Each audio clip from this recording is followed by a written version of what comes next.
Hello दोस्तों, channel में आपका फिर से स्वागत है। इस एपिसोड में हम पुलबैक ट्रेडिंग के बारे में सब कुछ सीखने जा रहे हैं। बाजार की डायरेक्शन में ट्रेड करते समय एक एरिया ऑफ वैल्यू में प्राइस पुलबैक सबसे अच्छी तकनीकों में से एक है और ये ट्रेड की कॉन्फर्मेशंस देने के कारण सेफर तकनीकों में से एक है। इस वीडियो में हम चर्चा करेंगे कि पुलबैक ट्रेडिंग के फायदे और नुकसान क्या हैं, चार्ट पर पोटेंशियल एरियाज कहाँ हैं जहां मार्केट पुलबैक होगा और आप पुलबैक ट्रेड्स को कैसे अप्रोच करें। तो अगर आप तैयार हैं तो चलिए शुरू करते हैं। पुलबैक ट्रेडिंग क्या है और यह मार्केट में क्यों काम करती है? एक पुलबैक तब होता है जब प्राइस टेम्पररीली मार्केट के अंडरलाइंग ट्रेंड के खिलाफ चलती है। उदाहरण के लिए एक अप ट्रेंड में एक पुलबैक नीचे की ओर प्राइस मूव होगी या हम कह सकते हैं कि यह एक करेक्टिव मूव है। दूसरी ओर डाउन ट्रेंड में एक पुलबैक ऊपर की ओर प्राइस मूव होगी। पुलबैक ट्रेडिंग में आप जो करने की कोशिश कर रहे हैं वह है बाजार में डिप्स पर बाय करना या एक महत्वपूर्ण लेवल्स पर रिट्रेसमेंट या एग्जिस्टिंग ट्रेंड में करेक्शंस पर बाय करना है। उदाहरण के लिए प्राइस एक मजबूत कैंडल के साथ रेजिस्टेंस लेवल से बाहर ब्रेकआउट हो जाती है और फिर ये रिट्रेस या पुलबैक करती है या रेजिस्टेंस लेवल का टेस्ट करती है और फिर ऊपर बढ़ जाती है।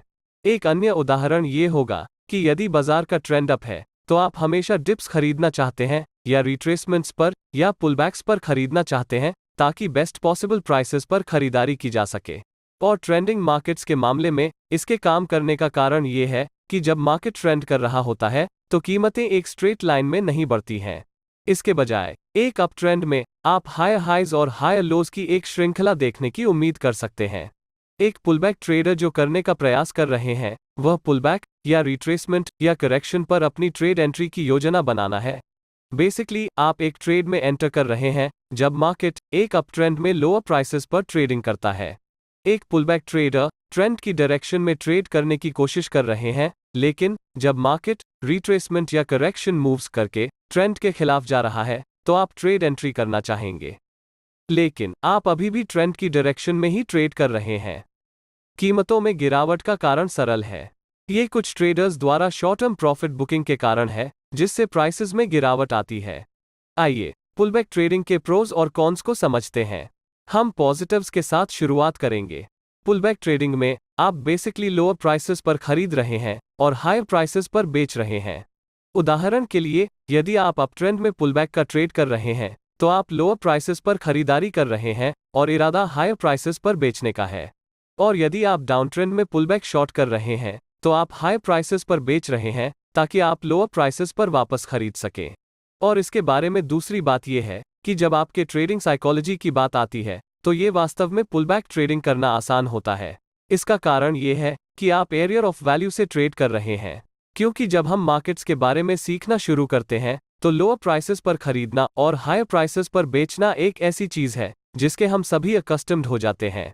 इसके बारे में एक छोटे बिजनेस के रूप में सोचें। बेसिकली एक बिजनेस में हम हमेशा लोअर प्राइसेस पर खरीदना चाहते हैं और फिर हायर वैल्यूएशंस पर बेचना चाहते हैं।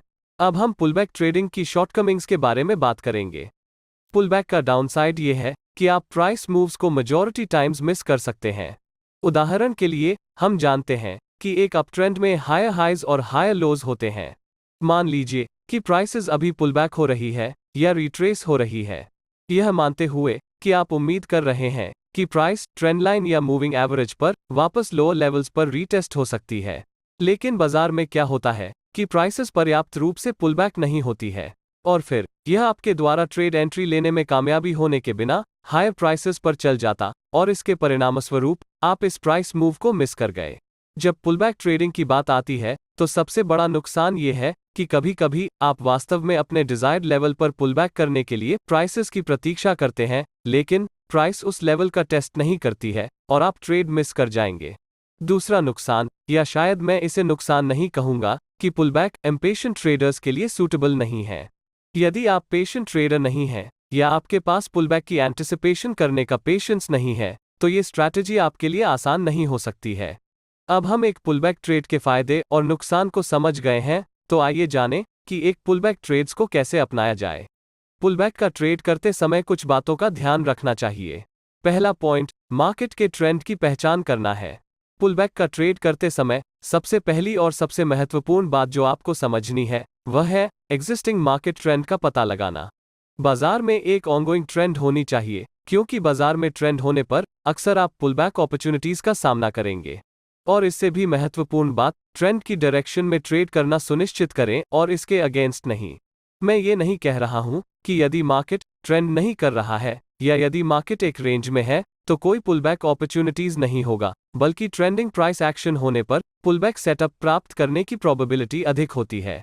और अक्सर एक रेंज या कंसोलिडेटेड प्राइस एक्शन के दौरान मार्केट में एक्सप्लोसिव ब्रेकआउट्स मिलने की चांसेस होती है, जहां मार्केट पार्टिसिपेंट्स द्वारा बढ़ी हुई इंटरेस्ट और पार्टिसिपेशन के कारण पुलबैक होने की पॉसिबिलिटी कम होती है। दूसरा पॉइंट, एरिया ऑफ वैल्यूज की पहचान करना है। बात यह है कि सिर्फ इसलिए कि बाजार ऊपर की ओर चल रहा है, इसका मतलब यह नहीं है कि आप आंख बंद करके किसी ट्रेड में एंटर करना चाहते हैं। इसके बजाय आप एरिया ऑफ वैल्यूज से ट्रेड करना चाहते हैं। एक एरिया ऑफ वैल्यू इनमें से कोई भी हो सकता है, जैसे स्विंग लोज, सपोर्ट या रेजिस्टेंस लेवल्स, ट्रेंड लाइंस या मूविंग एवरेज आदि। ये आपके चार्ट्स पर पोटेंशियल एरियाज हैं, जहां बाइंग या सेलिंग का प्रेशर बढ़ सकता है। विचार करने के लिए तीसरा पॉइंट, एंट्री ट्रिगर या एंट्री एरिया की तलाश करना है। मान लें कि मार्केट हाई प्राइस लेवल्स पर चल रहा है और इसने एरिया ऑफ वैल्यू की ओर एक पुल बैक बनाया है। लेकिन इसका मतलब यह नहीं है कि हमें आंख मूंद कर बाय बटन दबा देना चाहिए।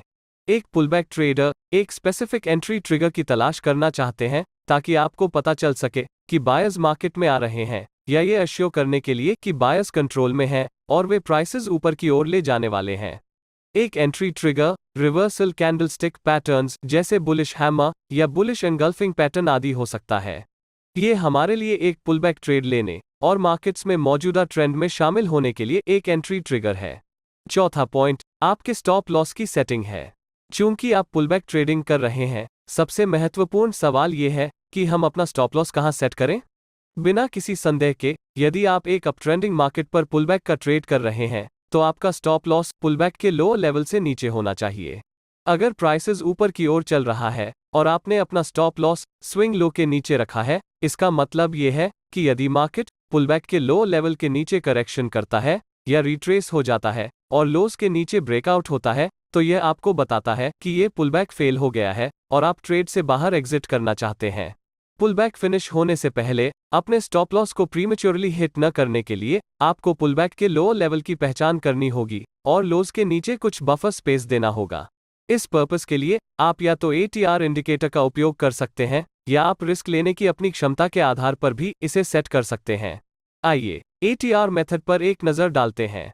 मान लीजिए पुलबैक का लो लेवल 100 रुपये है और मान लें कि आप चार्ट्स पर ATR इंडिकेटर जोड़ते हैं और उस पॉइंट पर स्टॉक की एवरेज ट्रू रेंज 5 है। आप 100 रुपये से 5 रुपये सब्ट्रैक्ट कर सकते हैं। अब आपका स्टॉप लॉस 95 रुपये के लेवल पर हो जाएगा, जो पुलबैक के लो लेवल्स के नीचे एक छोटा बफर सेट करेगा। अगर मार्केट डाउन ट्रेंड में है तो इसी तरह का तरीका अपनाया जा सकता है। अंतिम पॉइंट, टारगेट्स निर्धारित करना है। आप प्रॉफिट्स कहां लेते हैं? मान लें कि यदि आप एक अपट्रेंड की डायरेक्शन में ट्रेड कर रहे हैं, तो आप प्रॉफिट्स लेने के लिए एक्सट्रीम स्विंग हाई का रेफरेंस ले सकते हैं। जब आप एक अपट्रेंड के दौरान पुलबैक का ट्रेड कर रहे हैं, तो आप उस समय डिप्स को खरीदना चाहते हैं जब मार्केट ट्रेंड के खिलाफ रिट्रेस किया गया हो।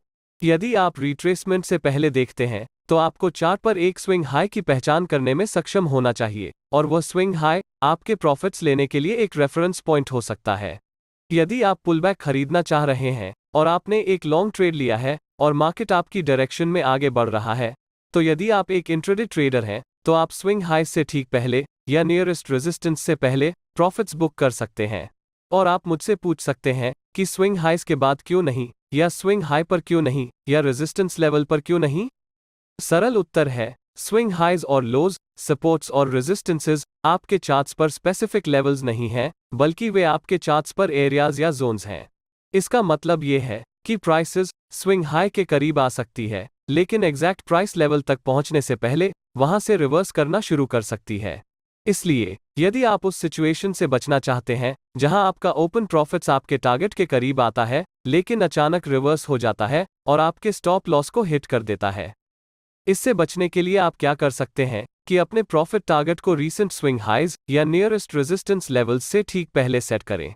जैसा कि हमने सीखा है कि हमारे पुलबैक ट्रेड्स को कैसे अप्रोच किया जाए, आइए हम पुलबैक ट्रेडिंग को सक्सेसफुली करने के विभिन्न तरीकों पर आगे बढ़ें और ये भी सीखें कि सही तरीके से एंट्री और एग्जिट्स कैसे करें। हम ब्रेकआउट पुलबैक्स के साथ शुरुआत करेंगे। ब्रेकआउट पुलबैक बहुत कॉमन है और शायद मेजॉरिटी ट्रेडर्स पहले ही उनका सामना कर चुके हैं। ब्रेकआउट पुलबैक आमतौर पर बाजार के टर्निंग पॉइंट्स पर होते हैं। ऐसा तब होता है जब प्राइस एक कंसोलिडेशन पैटर्न या एक रेंज से बाहर ब्रेकआउट हो जाती है। कुछ सबसे लोकप्रिय कंसोलिडेशन पैटर्न्स में head and shoulders, wages, triangles, rectangles आदि शामिल हैं। तो स्वाभाविक रूप से ये सवाल उठता है कि आप पुलबैक का ट्रेडिंग कैसे करते हैं? हालांकि ऐसे कई तरीके हैं जिनसे आप पुलबैक ट्रेडिंग का अप्रोच कर सकते हैं। मैं ब्रेकआउट के दौरान पुलबैक ट्रेडिंग की 2 इंपॉर्टेंट कॉन्सेप्ट्स के बारे में बात करूंगा। इन प्रिंसिपल्स को अन्य सभी पुलबैक सिनेरियोज पर अप्लाई किया जा सकता है जिन पर हम चर्चा करेंगे। आइए एक अग्रेसिव ट्रेडर का मामला लें। एक अग्रेसिव ट्रेडर प्राइसेस को एरिया ऑफ वैल्यू में पुलबैक होने का इंतजार करता है, जो एक सपोर्ट या रेजिस्टेंस लेवल, एक ट्रेंड लाइन, एक मूविंग एवरेज आदि हो सकता है, और प्राइस पुलबैक होने पर वो तुरंत एक ट्रेड में एंटर करता है। मान लीजिए पॉइंट 1 ब्रेकआउट और पुलबैक के सिनेरियो में इस अप्रोच को मार्क करता है। इस तरह के अप्रोच को चुनते समय आपको कुछ पॉइंट्स पर विचार करने की आवश्यकता है। एक अग्रेसिव अप्रोच का उपयोग करके आप बेस्ट पॉसिबल प्राइसेस पर एंट्री करने में सक्षम हो सकते हैं, क्योंकि ये पॉइंट अक्सर करेक्शन वेव और पुलबैक फेज के एक्सट्रीम पॉइंट को इंगित कर सकता है। इसलिए इस तरह के अप्रोच का फॉलो करते हुए रिवॉर्ड टू रिस्क रेशियो सबसे अधिक है, क्योंकि स्टॉप लॉस को बहुत टाइटली रखा जा सकता है। लेकिन मेजर ड्रॉबैक ये है कि आप बिना किसी कंफर्मेशन के प्राइस डायरेक्शन के अगेंस्ट ट्रेड करते हैं और इसलिए मार्केट आसानी से आपके ट्रेड के अगेंस्ट जा सकती है। इसलिए इस तरह के अप्रोच की विन रेट कम हो सकती है या प्रोबेबिलिटी ऑफ सक्सेस कम हो सकती है। एक हाई रिवॉर्ड टू रिस्क हालांकि इसे ऑफसेट कर सकता है, लेकिन मैं इस मेथड का फॉलो नहीं करूंगा। एक कंजर्वेटिव ट्रेडर होने के नाते मैं तब तक इंतजार करता हूं जब तक प्राइस पुलबैक से परे ब्रेक हो जाता है और ट्रेंड स्ट्रक्चर की डायरेक्शन में आगे बढ़ना जारी रखता है। इस अप्रोच के साथ ट्रेडर प्राइस मोमेंटम के साथ जाता है और कंफर्म करता है कि ट्रेड डिजायर्ड डायरेक्शन में है। यह अग्रेसिव ट्रेडर्स के मामले के विपरीत है, जहां ट्रेड डायरेक्शन की एग्जैक्ट कंफर्मेशन नहीं हुई थी। एक कंजर्वेटिव एंट्री बाद में होती है और इसलिए रिवॉर्ड टू रिस्क भी छोटा होता है। यदि आप मुझसे पूछें तो कोई सही या गलत अप्रोच नहीं है और ये सब एक ट्रेडर के पर्सनल प्रेफरेंसेस पर निर्भर करता है। अब बात करते हैं स्टॉप लॉस की। ऊपर की ओर ब्रेकआउट होने की सिचुएशन में आपको स्टॉप लॉस को पुलबैक लो के नीचे रखना होगा। अपनी रिस्क पोटेंशियल के आधार पर एम्पल बफर स्पेस जोड़ना सुनिश्चित करें, या आप ऐसा करने के लिए ATR इंडिकेटर का उपयोग भी कर सकते हैं। ये हमेशा सजेस्ट किया जाता है कि अपने स्टॉप लॉस को ब्रेक इवन में न शिफ्ट करें, क्योंकि यह एक बहुत ही अलॉजिकल और अनप्रॉफिटेबल काम है। और इसका कारण ये है कि मार्केट्स में ब्रेकआउट पुलबैक बहुत बार होता है। एक लॉन्ग अप ट्रेंड के बाद मार्केट डिफाइंड लेवल्स के बीच एक रेंज में रहता है। कई ट्रेडर्स ऐसे लेवल्स का उपयोग अपनी ब्रेकआउट एंट्रीज लेने के लिए करते हैं। इस मामले में हम डाउनसाइड पर एक ब्रेकआउट की उम्मीद कर रहे हैं और अधिकांश ट्रेडर्स अपने ब्रेकआउट एंट्री को टाइम करने के लिए सपोर्ट लेवल्स का यूज करेंगे। लेकिन जहां वे गलत हो जाते हैं वह यह है कि वे अपने स्टॉप लॉस को बहुत जल्द ब्रेक इवन करने के लिए ले जाते हैं, और जब ब्रेकआउट पुलबैक होता है तो वे अपने ट्रेड से बाहर हो जाएंगे, बस ये देखने के लिए कि प्राइसेस उनके बिना उनकी डिजायर्ड डायरेक्शन में वापस आती हैं। अंत में टारगेट्स को अगले पोटेंशियल रेजिस्टेंस लेवल में सेट किया जा सकता है, या बाजार के कंसोलिडेशन पैटर्न के टाइप के आधार पर एक सूटेबल टारगेट रखा जा सकता है। यदि यह एक वेज हो, ये एक ट्रायंगल पैटर्न हो, ये एक रेक्टेंगल पैटर्न हो, कंसोलिडेशन टाइप के आधार पर एक सूटेबल टारगेट डिसाइड करें। पुलबैक ट्रेडिंग करने का दूसरा तरीका हॉरिजॉन्टल स्टेप्स का उपयोग करना है। स्टेपिंग बिहेवियर सभी मार्केट्स में कई ट्रेंडिंग फेजेस के दौरान देखा जा सकता है। ऑनगोइंग ट्रेंडिंग फेजेस के दौरान कीमत अक्सर उन स्टेपिंग प्राइस एक्शन को पेश करेगी। ये पुलबैक अप्रोच पहले डिस्कस्ड ब्रेकआउट पुलबैक्स के लिए एक बहुत बढ़िया एडिशन है। Breakout pullback market turning points के बहुत करीब होता है, लेकिन अगर कोई ट्रेडर इनिशियल एंट्री अपॉर्चुनिटी को मिस करता है तो हॉरिजॉन्टल स्टेप्स ट्रेडर्स को ऑल्टरनेटिव एंट्री सिनेरियोज को खोजने में मदद करेंगे। ये ट्रेडर्स को ट्रेड्स में एंटर करने में भी मदद करता है, भले ही पुलबैक ट्रेंड लाइन या मूविंग एवरेज को टेस्ट किए बिना एक स्विंग लो नहीं बनाता है। एक अपट्रेंड के दौरान ट्रेड एंट्री एक नए स्विंग हाई लेवल से प्रीवियस स्विंग हाई लेवल तक रिट्रेसमेंट के दौरान होगा, और ट्रेड एंट्री के लिए बुलिश एंगल्फिंग या हैमर पैटर्न्स जैसे कंफर्मेशन कैंडलस्टिक्स का उपयोग करना होगा। ट्रेड के लिए स्टॉप लॉस आपकी रिस्क पोटेंशियल के आधार पर एक सूटेबल बफर के साथ स्टेप पैटर्न या स्विंग लो से नीचे होगा। इसके अलावा एक ट्रेडर सुरक्षित तरीके से अपने ट्रेड के पीछे स्टॉप लॉस को ट्रेल करने के लिए स्टेपिंग पैटर्न का उपयोग करना भी चुन सकता है। इस मामले में ट्रेडर तब तक होल्ड करता है जब तक प्राइस एक पर्टिकुलर स्टेप पूरा नहीं कर लेती है और फिर स्टॉप लॉस को लास्ट पुलबैक एरिया के नीचे ले जाता है। तो इस मामले में टारगेट्स हर स्विंग हाई लेवल्स है क्योंकि प्राइस आपके फेवर में चलती है। अब तीसरा तरीका ट्रेंड लाइंस का इस्तेमाल करना चाहिए था। हम जानते हैं कि ट्रेंड लाइन एक फेमस पुलबैक टूल है। इसका ड्रॉबैक ये है कि ट्रेंड लाइन को वैलिड होने में अक्सर अधिक टाइम लगता है। हम ये रूल जानते हैं कि एक ट्रेंड लाइन को वैलिड होने के लिए कम से कम 3 कॉन्टैक्ट पॉइंट्स की आवश्यकता होती है। आप हमेशा 2 रैंडम पॉइंट्स को जोड़ सकते हैं, लेकिन जब आपको तीसरा कॉन्टैक्ट पॉइंट मिलता है तभी आप वास्तव में एक वैलिड ट्रेंड लाइन देख रहे होते हैं। ट्रेंड लाइन अन्य पुलबैक मेथड्स के अतिरिक्त अच्छी तरह से काम कर सकती है, लेकिन एक स्टैंडअलोन मेथड के रूप में ट्रेडर कई अपॉर्चुनिटीज को मिस कर सकता है क्योंकि ट्रेंड लाइन वैलिडेशन में लंबा समय लगता है। इसलिए ट्रेंड लाइन का उपयोग करने के बजाय हम पुलबैक ट्रेडिंग के लिए मूविंग एवरेजेस का उपयोग कर सकते हैं। बिना किसी संदेह के टेक्निकल एनालिसिस में मूविंग एवरेजेस सबसे लोकप्रिय टूल्स में से एक है और इसका उपयोग ट्रेंड आइडेंटिफिकेशन सहित कई तरह से किया जाता है और आप उन्हें पुलबैक ट्रेडिंग के लिए भी इस्तेमाल कर सकते हैं। आप 20 पीरियड, 50 पीरियड या यहां तक कि 100 पीरियड की मूविंग एवरेज का उपयोग कर सकते हैं, इसे कोई फर्क नहीं पड़ता। ये सब इस बात पर निर्भर करता है कि आप एक शॉर्ट टर्म या लॉन्ग टर्म ट्रेडर हैं या नहीं।